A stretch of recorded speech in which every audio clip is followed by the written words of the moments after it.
నమస్కారం సార్. నమస్తే. సార్ షర్మిల గారు ఒక శపథం చేశారు సార్.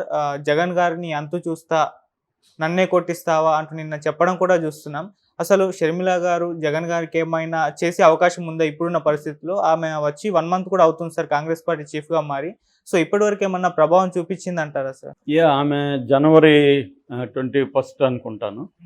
ఆ రోజు ఆమె పిసిసి ప్రెసిడెంట్ అయింది. ఇప్పుడు 1 మంత్ అయిపోయింది. అవును. సో మధ్యలో ఆమె పెళ్ళి ఉన్నిందా, పెళ్ళికి సంబంధించి 4-5 రోజులు అటు వెళ్ళినట్టుగా ఉంది. ఆ గ్యాప్ తర్వాత ఆమె ఈ నెల రోజులు ఆ గ్యాప్ తప్ప మిగతా అంతా కూడా జనంలోనే ఉంది. పెళ్ళి ఉన్నప్పటికీ కూడా దాని ఏర్పాట్లు అవి కూడా ఆమె వేరే వాళ్ళకి వదిలేసి హస్బెండ్కి మిగతా వాళ్ళకి జనంలోనే ఉంది. అదైతే ఆమె ఒక రకంగా సాధించిందని చెప్పచ్చు. ఓకే. సో ఈ 1 మంత్లో ఆమె ప్రభావం ఏముంది అంటే షర్మిల ఫ్యాక్టర్ అంటాం కదా. షర్మిల ఫ్యాక్టర్ ఆంధ్ర రాజకీయాల్లో చూస్తే కొంతవరకు ఆమె కాంగ్రెస్లో ఒక ఉనికినైతే తీసుకురాగలిగింది. కాంగ్రెస్ మళ్ళీ రివైవ్ అవుతుంది అన్న ఒక దాన్ని తీసుకురాగలిగింది. జగన్కి కొత్తగా ఒక తలనొప్పిలాగా కొద్దిగా క్రియేట్ చేయగలిగింది ఆమె. అంటే అంతవరకు వైసీపీ వాళ్ళు ఇటు చంద్రబాబును, అటు పవన్ కళ్యాణ్, లోకేష్ వీళ్ళ మీదనే ఎక్కువ విరుచుకుపడేవాళ్ళు. దాని తర్వాత వాళ్ళ ముగ్గురి కంటే కూడా ఏం మీద విరుచుకుపడడం అనేది బాగా పెరిగింది బిగినింగ్లో. అయితే ఈ మధ్య ఒక వారం 10 రోజుల నుంచి తగ్గిపోయింది అది బాగా. మళ్ళీ ఇప్పుడు ఏమన్నా పెరుగుతుందేమో చూడాలి. ఎందుకంటే ఆమె మళ్ళీ ఇప్పుడు పెంచుతుంది కాబట్టి తగ్గింది. ఓవరాల్గా కొంతవరకు వైసీపీ వాళ్ళు కూడా ఏమర్థమైందంటే బిగినింగ్లో వాళ్ళు ఏమనుకున్నారంటే ఈమె ప్రభావం బలంగా ఉంటుందేమో అనుకున్నారు. ఎందుకంటే వైసీపీలో రెబల్స్, కొంతమంది వైఎస్ఆర్ అభిమానులు వీళ్ళందరూ కూడా పొలోముని పోయి షర్మిలతో చేరతారని, 20 మంది ఎమ్మెల్యేలని, 30 మంది ఎమ్మెల్యేలని ఆర్కే తీసుకెళ్ళబోతున్నాడని, ఆర్కే వెళ్ళడం వల్ల ఒక రకమైన ఊహాగానాలు బయలుదేరినాయి. తెలుగుదేశం మీడియా కూడా ఈమెకి విపరీతమైన హైప్ ఇచ్చింది. అంటే ఎవరికి ఇవ్వనంత హైప్ ఇచ్చింది తెలుగుదేశం మీడియా కూడా. ఎందుకంటే జగన్కి ఈమె వల్ల నష్టం ఉండే అవకాశం ఉంది, ఈమె జగన్ ఓటు బ్యాంక్ని ఎంతో కొంత చీలుస్తుంది అని. దీంతో రకరకాల పుకార్లు కూడా వచ్చాయి. చంద్రబాబు వీళ్ళకి ఫైనాన్స్ చేస్తున్నాడని, చంద్రబాబు ప్రతి నియోజకవర్గంలో జగన్ని ఓడించడానికి, ఓట్లు చీల్చడానికి, జగన్ ఓట్లు వీళ్ళకి ఆ క్యాండిడేట్లకు కూడా ఫైనాన్స్ ఇస్తున్నాడని, తర్వాత విజయమ్మ కూడా ఈమెతో చేరబోతుందని, తల్లి కూతుర్లు కొడుకు అన్న మీద విపరీతమైన పోరాటం చేయబోతున్నారని, ఇలాగా రకరకాల ఊహాగానాలు వచ్చాయి. అటుపక్క నుంచి ఇదంతా కూడా చంద్రబాబే చేస్తున్నాడన్న నెరేటివ్ని బలంగా వాళ్ళు కూడా తీసుకొచ్చారు. ఈ అమ్మాయి కూడా చంద్రబాబును, పవన్ కళ్యాణ్ను విమర్శించడం పెద్దగా చేయలేదు. ఫోకస్ అంతా కూడా జగన్ మీద పెట్టడం, చివరికి పర్సనల్ లెవెల్లో కూడా అటాక్ చేయడం చేసింది.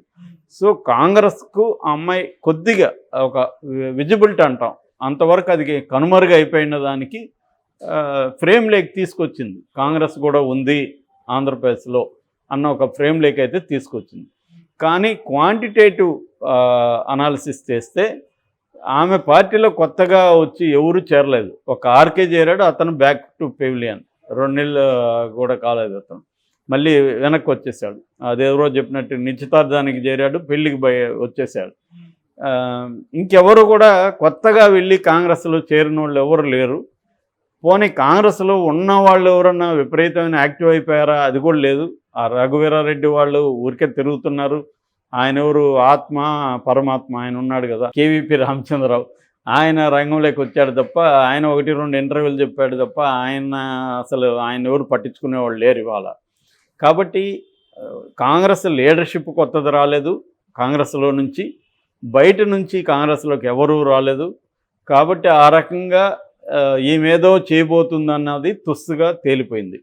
కాబట్టి వైసీపీ వాళ్ళు కూడా అనవసరంగా మనమే ఇంపార్టెన్స్ ఇస్తున్నాం అన్నట్టుగా వాళ్ళు మీడియా కూడా తగ్గించేశారు. అంతకుముందు కూడా ఆమె తిట్టింది అదంతా కూడా వర రవీందర్ రెడ్డి అలాంటి వాళ్ళ మీద కేసులు పెడితే కూడా ఇది వైసీపీ వాళ్ళు, తెలుగుదేశం ఐటీడీపీ వాళ్ళు చేశారు తప్ప మేము చేయలేదు, మేము చేస్తుంటే ప్రూవ్ చేయండి అని కూడా వాళ్ళు ఛాలెంజ్ చేశారు. ఇక్కడ సైబర్ క్రైమ్ పోలీసులకు కూడా అదేమీ దొరకలేదు. కాబట్టి ఆమె ప్రభావం పెద్దగా ఏమీ లేదు. ఆమె ఓట్ల షేర్ పెరుగుతుందనేది కూడా ఏమి లేదు. గతంలో 1+ వచ్చింది, ఇప్పుడు 2+గా కొన్ని చూపిస్తున్నాయి. కానీ సర్వేలు అంత కూడా వచ్చే పరిస్థితి అయితే లేదు.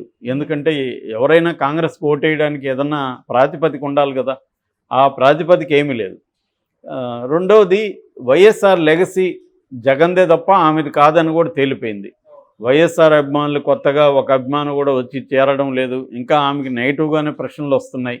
వైఎస్ఆర్ని దొంగగా చెప్పిన కాంగ్రెస్ పార్టీ, మీ అన్నని జైల్లో పెట్టిన కాంగ్రెస్ పార్టీతో మీరు ఎందుకు కలిశారని ఆమెని ప్రశ్నిస్తున్నారు.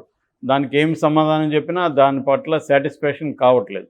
ఆ రకంగా షర్మిల ఫ్యాక్టర్ అనేది పెద్దగా ఏమీ పనిచేయలేదు. ఇప్పటికీ పనిచేస్తుందనే హోప్ కూడా ఏమీ కలగలేదు. ఎందుకంటే ఎన్నికలు ఇంకా 50 డేస్లో ఉన్నాయి. ఈ లోపల ఆమె సాధించేది ఏమీ కనిపించట్లేదు. ఆమె ఏదో సమ్ న్యూసెన్స్ వాల్యూ అంటారు, అలాంటిది క్రియేట్ చేయడం తప్ప ఏమి లేదు. నిన్న ఇక్కడ కూడా అలాంటిది చాలా చేసింది ఆమె, విపరీతంగా చేసింది తెలంగాణలో అయితే. దానివల్ల ఏమైంది ఆమెకి? ఎవడన్నా కొత్తగా ఒకడు చేరాడు ఆ పార్టీలోకి, ఆమె ఏమన్నా ఎలక్షన్లో నిలబడగలిగిందా? ఏమీ లేదు. ఏదో చెప్తుంది, నేను 30 చోట్ల కేసీఆర్ని ఓడించాను అని చెప్తుంది. అంటే నేను పాల్గొనకపోవడం వల్ల ఆయన ఓట్లు చేయలేదు కాబట్టి అంటుంది. అవన్నీ డేటాకి నిలవు. డేటా లేకుండా ఒట్టి మాటలకి ఏమి ఉండదు. అలాగే అక్కడ కూడా ఏ నియోజకవర్గంలో కూడా ఆమె పట్టుమని ఒక 5,000 ఓట్లు సంపాదించే పరిస్థితి కూడా ఆమెకు లేదు. లేనప్పుడు ఆమె జగన్ ఓట్లు చీల్చదు, జగన్ వ్యతిరేక ఓట్లు కూడా చీల్చే పరిస్థితి ఆమె దగ్గర ఏమీ లేదు. కాబట్టి ఆమె ఫ్యాక్టర్ అనేది ఊరికే ఒక ఎంటర్టైన్మెంట్ ఫ్యాక్టర్గా నిలిచిపోతుంది తప్ప ఒక ప్రభావవంతమైన ఫ్యాక్టర్గా షర్మిల ఫ్యాక్టరు ఉండే అవకాశం అయితే కనిపించట్లేదు. అయితే నిన్న ఏం జరిగిందంటే ఆమె పెళ్లి నుంచి రావడమే, ఎయిర్పోర్ట్ నుంచి దిగడమే ఆమె యాక్షన్ స్టార్ట్ చేసింది. తను చెలో సెక్రటేరియట్ ఉద్యోగాలకు సంబంధించి నిన్న నేను ఆ వీడియోలో చెప్పాను, గవర్నమెంట్ ఉద్యోగాలు అనేవి ఒక ఇల్యూజన్. అది గవర్నమెంట్లో అన్ని ఉద్యోగాలు లేవు. లేనప్పుడు హామీలు ఇవ్వడమే రాంగు. ఇచ్చినాక వాళ్ళు నిలబెట్టుకోలేదని మళ్ళీ వీళ్ళు ప్రతిపక్షాలు గొడవ చేయడం కూడా అంతే కామెడీ అది. కాబట్టి అక్కడ ఏమి ఉద్యోగాలు లేవు. ఉన్న ఉద్యోగాలు లేకుండా వాళ్ళకే జీతాలు ఇవ్వకుండా ఉన్నారు. ఇక్కడ అంతే. ఇప్పుడు కాంగ్రెస్ విమర్శించింది, మరి ఇప్పుడు 1వ తేదీ జీతాలు ఇస్తున్నారా వీళ్ళు? ఇక్కడ ఇవ్వట్లేదు. ఎందుకంటే అప్పులు చేయట్లేదా వీళ్ళు?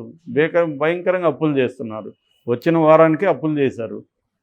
కాబట్టి ఇవాళ ఏ ప్రతిపక్షమైనా అధికార పక్షమైనా ప్రజలకి డబ్బులు ఇవ్వడము, ఇంకోటి ఇవ్వడం అనేది ఎక్కడి నుంచి చేస్తారు? మళ్ళీ ప్రజల నుంచి తీసుకోవాల్సిందే. ప్రత్యక్ష పన్నులు, పరోక్ష పన్నులు, రకరకాల లిక్కరు, ఇలాగంతా మళ్ళీ మన దగ్గర నుంచి లాగే మనకి ఇవ్వాల్సిందే. వేరే మార్గం ఏం లేదు. రెండోది, వీళ్ళు అలివిగాని హామీలు ఇవ్వడం అనేది రాంగ్. సో ఈమె ఇప్పుడు వెళ్ళి ఉద్యోగాలు ఇవ్వమని కొట్లాడడం వల్ల జగన్ చేసేది ఏమీ లేదు. ఇవాళ అతను చేయాలనుకున్న చేయడు. ఎందుకంటే అతను ఇచ్చిందే రాంగ్ ప్రామిస్. జాబ్ క్యాలెండర్ లక్షల్లో ఉద్యోగాలు అనేది ఏం చేయలేరు. మొన్ననే అమిత్ షాని ఇదే ప్రశ్న అడిగారు, మీరు సంవత్సరానికి 2 కోట్ల ఉద్యోగాలు ఇస్తారు అన్నారు కదా. అంటే ఎవడయ్యా చెప్పింది మీకు? మేము సంవత్సరానికి 2 కోట్ల ఉద్యోగాలు ఇస్తామన్నాము, ఇచ్చాము. ఎక్కడ? గవర్నమెంట్ దాంట్లో కాదు. మీరు ఈ పాత వామపక్ష మేధావులు ఇంకా గవర్నమెంట్లో జాబుల గురించి మాట్లాడుతున్నారు. మేము 10 ఏళ్లలో 10 లక్షల కోట్ల విలువైన ఇన్ఫ్రాస్ట్రక్చర్ నిర్మించాం దేశంలో. ఈ 10 లక్షల కోట్ల ఇన్ఫ్రాస్ట్రక్చర్లో ఎవరు పనిచేశారు? రోబోలో పనిచేశారు, మనుషులు పనిచేశారా? వాళ్ళకందరికీ ఉద్యోగం కల్పించినామా లేదా మేము అని ఆయన అంటున్నాడు. అది 100% కరెక్ట్ అమిత్ షా చెప్పింది.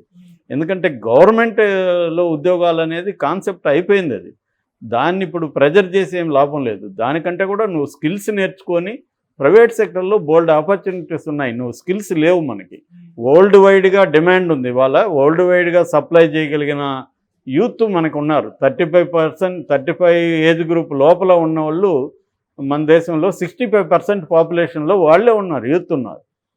సో ఈ యూత్ని ప్రపంచానికంతా కూడా సప్లై చేయగలిగిన వర్క్ ఫోర్స్ కానీ హ్యూమన్ రిసోర్స్ కానీ ఇండియాలో ఉంది. కానీ స్కిల్ సెట్ లేదు వాళ్ళకి.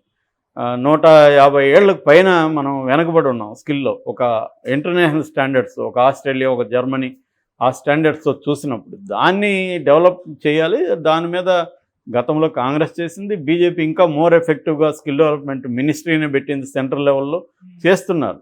అది చేయాలి తప్ప గవర్నమెంట్ ఉద్యోగాలు రాలేదని ఇస్తామని యూత్ని నమ్మించి వాళ్ళని ఆత్మహత్యల వైపు ప్రేరేపించడం రాంగు. అది ఈ అమ్మాయి రాంగ్ పోరాటం. దానికేం ఆ అమ్మాయికి యూత్ నుంచి కూడా మద్దతు దొరకలేదు. ఓకే. సో ఆమె ఏదో ఛాలెంజ్ చేస్తుంది, జగన్ని ఎంత చూస్తాను నన్నే కొడతామంటే దానివల్ల ఏం ఉపయోగం ఏమి ఉండదు.